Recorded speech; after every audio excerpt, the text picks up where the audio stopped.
Sejam todos muito bem-vindos a mais um vídeo do canal baseado em fatos reais.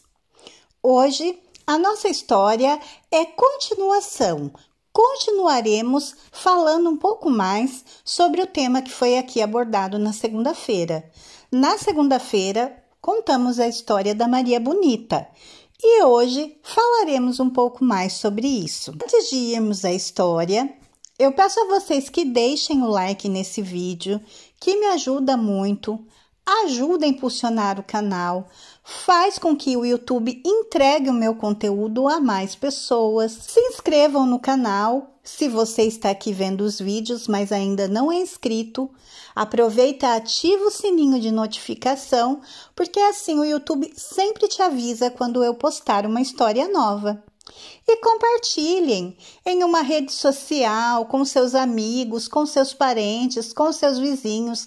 Peçam para eles virem até aqui, se inscrever no canal e também ouvirem uma boa história. Mais demoras, vamos todos entrar na nossa máquina do tempo e viajar para o século XIX.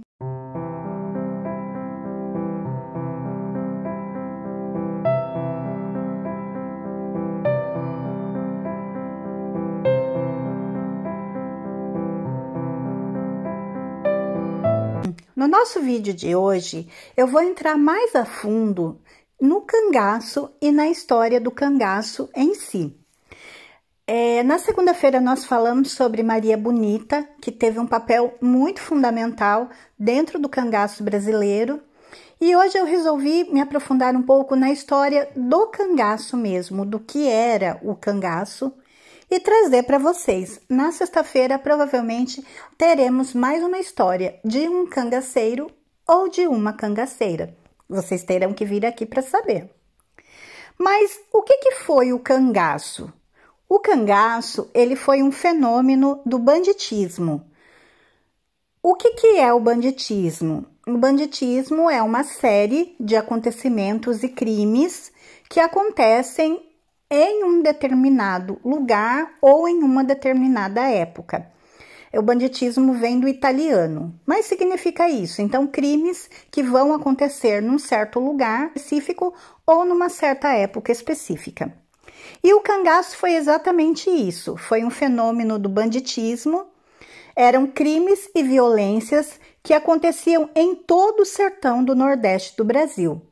Isso entre o século XIX e até meados do século XX. Os membros do cangaço, os homens, as mulheres que faziam parte do cangaço, eles vagavam em grupos e atravessavam os estados e atacavam cidades, onde eles então cometiam os seus crimes, que eram assassinatos, eram roubos e estupro de mulheres. Infelizmente, muitas mulheres foram atacadas dessa maneira brutal. O cangaço, ele nasceu como uma forma de defesa dos sertanejos diante de graves problemas sociais e da ineficácia do Estado em manter a ordem e aplicar a lei. Um dos principais cangaceiros e o mais conhecido, com certeza, é o Virgulino Ferreira da Silva, que é o Lampião.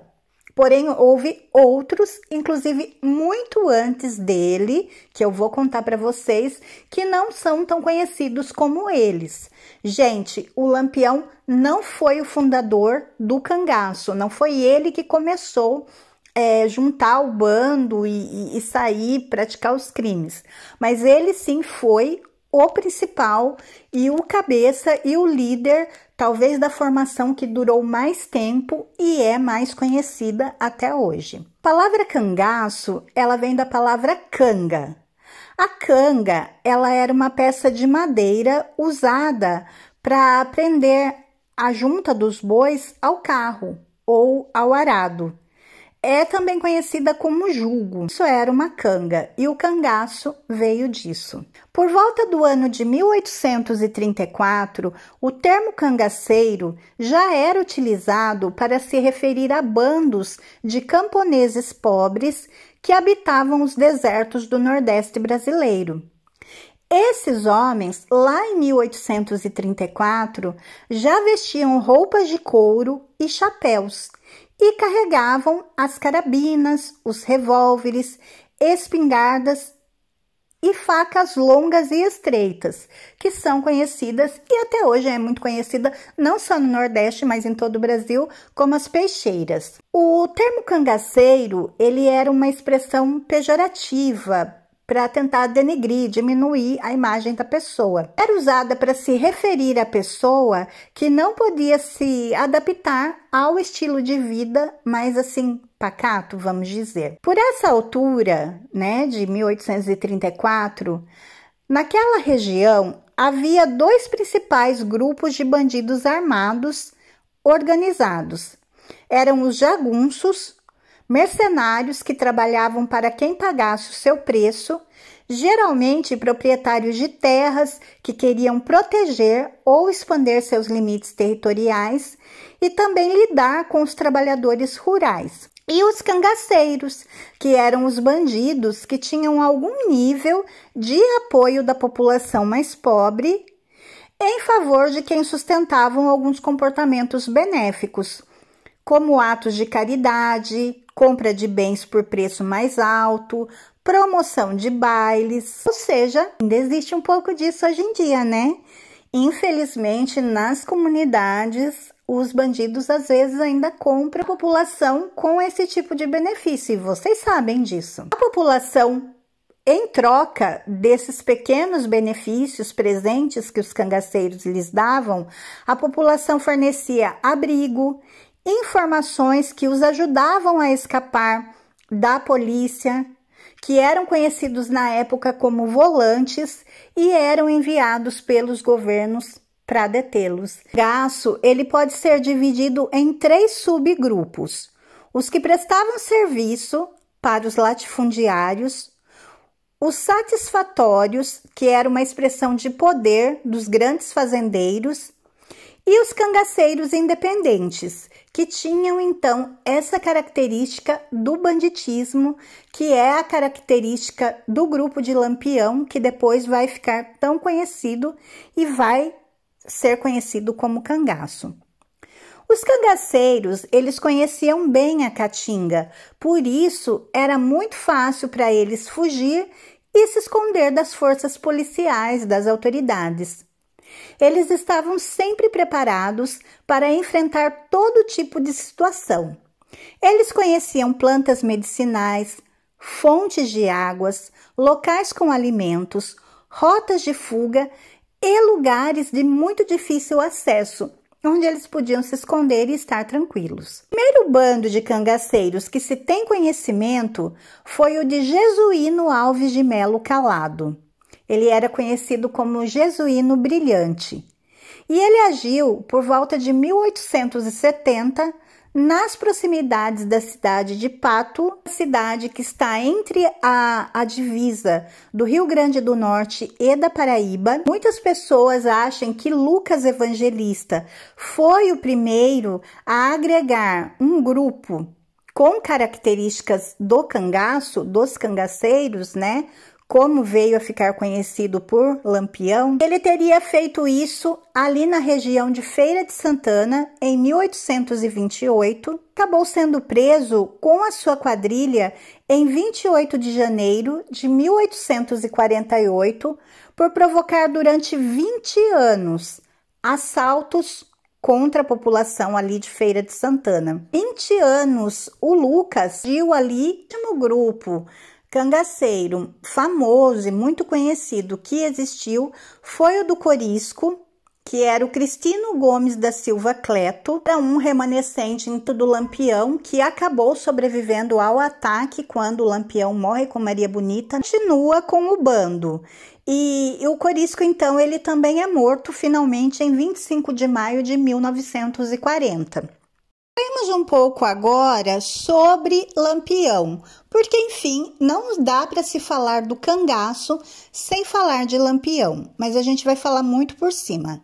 Porque Lampião, o Virgulino Ferreira da Silva, ele foi com certeza o cangaceiro mais famoso que existiu aí no Brasil. e ele também ficou conhecido como Senhor do Sertão do Cangaço. Ele atuou durante as décadas de 1920 e 1930 em praticamente todos os estados do Nordeste. Ele começou a vida criminosa dele muito jovem e ele alegou uma vingança que nunca aconteceu. Vagando no estado da Bahia, ele vai conhecer então a Maria Gomes, que é a Maria Bonita, e que se tornou então companheira dele e companheira inclusive no cangaço. Por parte das autoridades, o Lampião ele simbolizava a brutalidade, o mal, uma doença que precisava ser extirpada. Mas, para uma parte da população do sertão, ele encarnou valores como bravura, heroísmo e senso de honra, semelhante ao que acontecia com o mexicano Pancho Villa. O cangaço teve o seu fim quando, a partir da decisão do então presidente da República, o Getúlio Vargas, de eliminar todo e qualquer foco de desordem no território nacional. Foi o regime denominado Estado Novo, e isso incluía exterminar Lampião e seus cangaceiros. Eles entravam na categoria de extremistas. A sentença que foi dada era matar todos os cangaceiros que não se rendessem. E isso aconteceu no dia 28 de julho de 1938, em Angico, no estado de Sergipe, quando, de uma emboscada, Lampião acabou sendo capturado e morto junto com Maria Bonita e mais 9 cangaceiros. Houve um delator chamado Pedro de Cândida e ele que teria passado a localização deles ali para a polícia. Então, nessa ocasião, foram mortos 11 cangaceiros, que foram o Lampião, Maria Bonita, o Luiz Pedro, Mergulhão, a Enedina, o Elétrico, o Quinta-feira, o Moeda, Alecrim, o Colchete e Macela.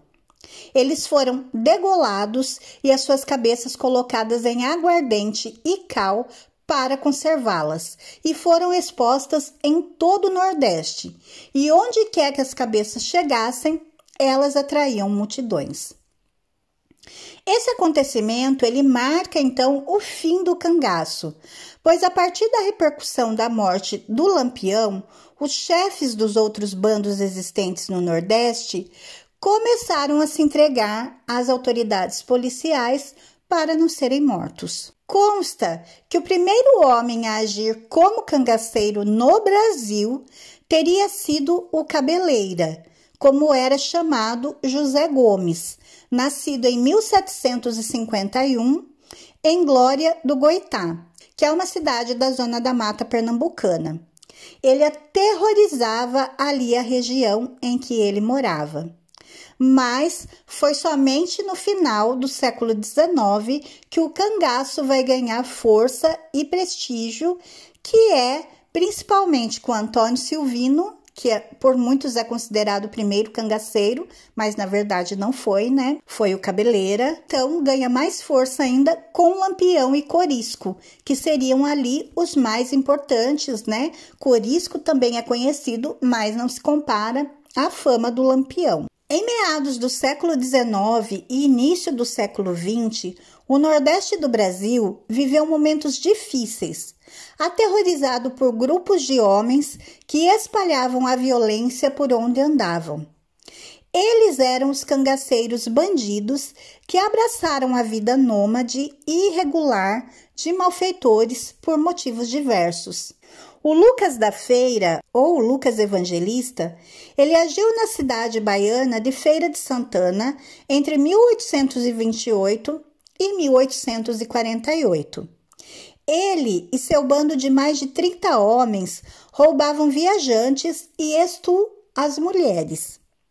Ele foi enforcado no ano de 1849. No ano de 1877, em meio à estiagem, vai destacar-se no sul do Ceará as ações de João Calangro, um outro cangaceiro, que chefiava um bando que atuava em todo o Cariri. Calangro, ele era um capanga do grupo do Inocêncio Vermelho. E o Inocêncio Vermelho, ele tinha o apoio do juiz do município de Jardim. Quando então o Inocêncio Vermelho falecer, o João Calangro lidera um grupo de cangaceiros que, em virtude de seu nome, passam a ser intitulados de calangos. Após muitos embates, João Calangro, que sempre se orgulhava e dizia ter cometido 32 homicídios, ele vai então fugir para o Piauí. A partir daí, o desfecho do seu destino é uma incógnita que ninguém sabe até hoje o que aconteceu com o Calangro. Os cangaceiros conseguiram dominar o sertão durante muito tempo, pois eram protegidos de coronéis que se utilizavam deles para a cobrança de dívidas, entre outros serviços sujos. Um caso particular foi o do Januário Garcia Leal, o Sete Orelhas, que agia no sudeste do Brasil, do século XIX, e era considerado justiceiro e honrado por uns e cangaceiro por outros. No sertão, consolidou-se uma forma de relação entre os grandes proprietários e os seus vaqueiros. A base dessa relação era a fidelidade dos vaqueiros aos fazendeiros. O vaqueiro se disponibilizava a defender, de armas na mão, os interesses do patrão. Como as rivalidades políticas eram grandes, havia muitos conflitos entre as poderosas famílias, que se cercavam de jagunços para a defesa, formando assim verdadeiros exércitos. Porém, chegou o momento em que começam a surgir os primeiros bandos armados, que eram livres do controle dos fazendeiros. Os coronéis tinham poder suficiente para impedir a ação dos cangaceiros. O cangaceiro, em especial o Lampião, tornou-se um personagem do imaginário nacional, caracterizado ou visto até como uma espécie de Robin Hood, que roubava dos ricos para dar aos pobres, e muitas vezes caracterizado como uma figura pré-revolucionária que questionava e subvertia a ordem social de sua época e da região. Havia naquela época os coiteiros, e essa palavra foi muito usada recentemente, há mais ou menos um ano atrás, e eu vou relembrar vocês. Os coiteiros eram as pessoas que ajudavam os cangaceiros, dando-lhes abrigo, comida. Eles faziam isso às vezes porque eram parentes, às vezes porque eram amigos, ex-vizinhos, com algum interesse ou às vezes simplesmente por medo. E Andy, quando que a gente ouviu muito essa palavra? Vocês vão lembrar quando há um ano e pouco atrás, ou quase 2 anos, não me lembro, houve aquela perseguição em uma mata durante 11 dias, Lázaro. E o Lázaro, então, ele estava se escondendo naquela mata, né? E a polícia sempre atrás e ele sempre na frente. E ele acabou por ficar em muitas casas ali rurais, em que as pessoas davam comida, abrigo, e foi muito falado nessa época pela imprensa essa palavra, né? Chamando então aquelas pessoas que estavam dando a comida, o abrigo, enfim, o que ele precisava, de coiteiros. Então, essa palavra ainda foi usada hoje e até fizeram uma alusão ao cangaço e a um cangaceiro. Havia também os volantes, que eram os soldados, pequenos grupos de soldados, mais ou menos 20 a 60, de todos os estados da Federação Brasileira, formada pelo governo através das agências de aplicação da lei. E eles eram enviados para procurar e destruir os cangaceiros, que muitas vezes se referiam a eles como macacos, e isso por causa dos uniformes marrons que eles usavam e a vontade de obedecer ordens. Alguns portavam até mesmo metralhadoras, armas que os cangaceiros rapidamente aprenderam a temer, mas estavam sempre dispostos a roubar para o seu próprio uso. Os cangaceiros, eles tinham noções muito específicas de como se comportar e de se vestir. Primeiro de tudo, a maioria deles sabia costurar muito bem. viviam nas terras semiáridas do Nordeste do Brasil. Tiveram que sobreviver em meio a arbustos secos pontiagudos. Apesar do calor durante o dia, os cangaceiros preferiam usar roupas de couro enfeitadas com todos os tipos de fitas coloridas e peças de metal. Eles também usaram luvas de couro com moedas e outras peças de metal costuradas por eles, quase como que uma armadura. Por causa do forte calor e da ausência de água, alguns cangaceiros, especialmente Lampião, usavam perfumes, inclusive perfumes caros, perfumes franceses eles usavam. E esses perfumes, é óbvio que não eram comprados, mas sim roubados das casas das pessoas ricas, que eles, cometiam ali os seus crimes e eram usados em grande quantidade. Se você quisesse ser um cangaceiro, você tinha que ter um kit básico. E eu vou trazer para vocês agora o kit básico para o cangaço. Chapéu de couro com abas largas dobradas, munição até 18 quilos e armas. A mais comum era um Winchester 44. Bolsa com remédios, fumo e brilhantina. Punhal. Lenço para proteger a boca e o nariz contra a poeira. Roupa resistente com mangas compridas contra o sol e um cantil com água ou cachaça. As armas dos cangaceiros eram principalmente revólveres, espingardas e a parabelo, que é uma corruptela em português e vem da palavra latina parabellum, que era o nome oficial da pistola. A palavra significa preparar para a guerra. A palavra significa preparar para a terra. Ela vem de um provérbio latino, si vis pacem parabellum. Ela era designada como arma oficial das tropas governamentais brasileiras e por alguns soldados responsáveis pela aplicação da lei. Os cangaceiros, eles também ficaram famosos por usarem aquela faca fina, longa, bem afiada, a tal da peixeira. A peixeira, inicialmente, ela foi criada para a limpeza do peixe, E até hoje, então, é usada essa faca e é conhecida como peixeira. Eles também usavam o famoso punhal. E essas armas, elas eram utilizadas, sim, pelos cangaceiros para torturar e matar seus inimigos. Na cultura popular, o cangaço ele é muito conhecido e ele é um dos principais temas mais explorados na literatura de cordel, onde o cangaceiro é retratado como herói. A literatura de cordel é como qualquer outra forma artística, é uma manifestação cultural.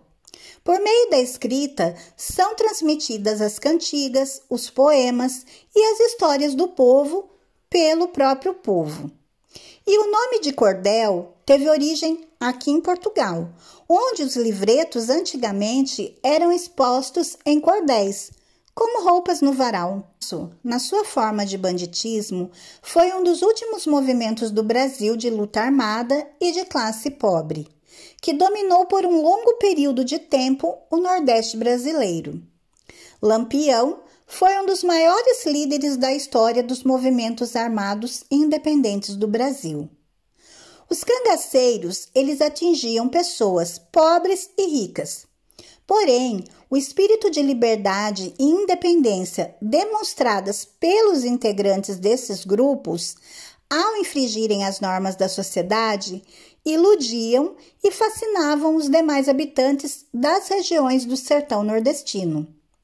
Muitos desses cangaceiros utilizavam dessa imagem de instrumento de justiça social para justificar seus crimes. A extinção desse fenômeno foi consequência, sobretudo, da mudança e das condições sociais no país, das perspectivas de uma vida melhor que se abria para a massa nordestina com a migração para o sul e das maiores facilidades de comunicação, entre outros fatores. Os traficantes das grandes favelas brasileiras roubam e matam, criando seus próprios protocolos e leis em seus locais de dominância, característica semelhante à dos cangaceiros nordestinos. foram os cangaceiros que introduziram o sequestro em larga escala no Brasil, com reféns em troca de dinheiro para financiar novos crimes. Caso não recebessem o resgate, torturavam e matavam as vítimas a tiro ou punhaladas. A extorsão era outra fonte de renda. Essas características são evidentes nas comunidades quando relacionadas às milícias. Os cangaceiros corrompiam oficiais militares e autoridades civis, de quem recebia armas e munição. Um arsenal bélico sempre mais moderno e com mais poder de fogo que aquele utilizado pelas tropas que os combatiam. Em 2014, morreu o último cangaceiro que fez parte do grupo de Lampião, o José Alves de Mato, aos 97 anos. Em uma reportagem feita em 1996 pela Rede Globo, foi feito um encontro histórico entre o ex-cangaceiro Candeeiro II com o ex-volante, o J. Panta de Godoy. J. Panta de Godoy foi simplesmente quem matou Lampião e Maria Bonita. Assim se termina, então, uma era, uma história, né? Que foi a história do cangaço, que não se sabia naquele momento o quanto essa história ia ficar arraigada no popular brasileiro, na cultura brasileira, no imaginário. Existem milhares e milhares de livros, de vídeos aqui no YouTube, em outras plataformas, contando histórias dos cangaceiros, do cangaço. Até hoje, eles fascinam e cada um deles, se você for ler a história deles, é realmente interessante, você acaba se fascinando. Eu tive a oportunidade de conhecer também uma ex-cangaceira, mas eu era muito criança, eu era muito pequena, então se fosse com a mentalidade que eu tenho hoje, eu ia enchê-la de pergunta.